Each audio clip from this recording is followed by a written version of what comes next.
Meron nga daw mensahe itong si Jaylen Brown dito kay LeBron James bago nga sila maging teammate dito nga sa Philadelphia 76ers.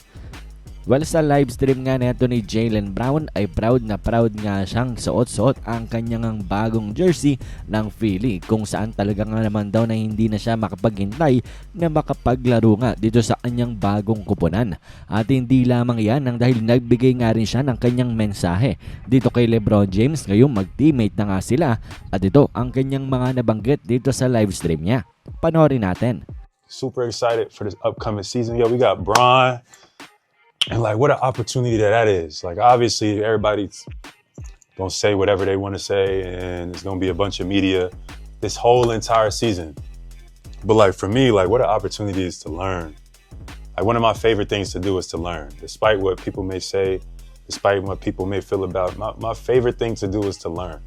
I love learning. So like, to have the opportunity to learn, one from one of the, if not the greatest player of all time, you know, I get an opportunity to, like, on the court, off the court, learn and gather experiences that can accumulate to my own knowledge base.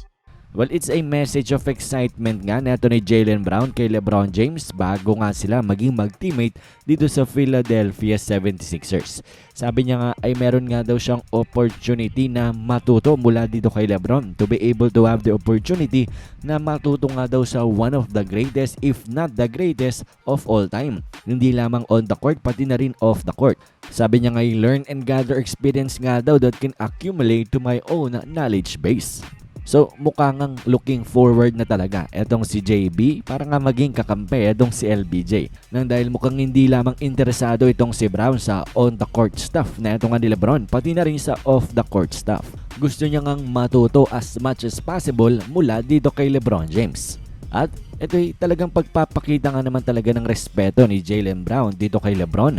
Isipin niyo itong si Jaylen Brown ay proven na in the NBA, an NBA champion, finals MVP pa, tapos top 5 candidate na MVP din netong nakaraang season. Pero sabi niya gusto niya pa nga rin daw matuto mula dito kay LeBron James. At actually hindi nga lamang daw gusto, talagang very excited na ito nga si Jaylen Brown na maging teammate na itong si LeBron James finally dito nga sa Sixers. At actually hindi lamang si Brown, pati na rin si VJ Edgecombe, ang second year player ni atong ang Philly, ay sabi niya, to me, he is the greatest of all time. I'm just excited to learn and see what we can do on the court.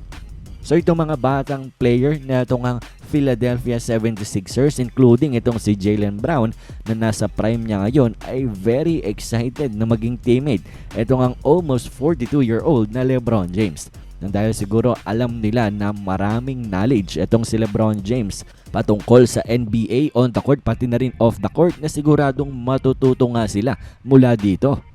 So dito ngay may kita natin na hindi pa man officially na nagiging magkakasama itong si LeBron at ang kanyang bagong teammate, abay damang-dama mo na agad itong ang leadership ni LeBron James sa kanila.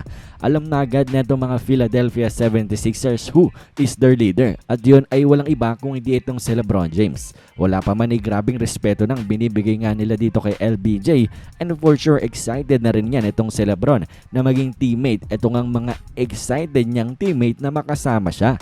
So talagang hindi nga lamang ang mga fans ang super excited na itong si LeBron ay makalaro na dito sa Philadelphia 76ers, nang dahil mismo ang kanyang mga bagong teammate dito sa Philly ay super excited na nga rin daw na makasama itong si LeBron.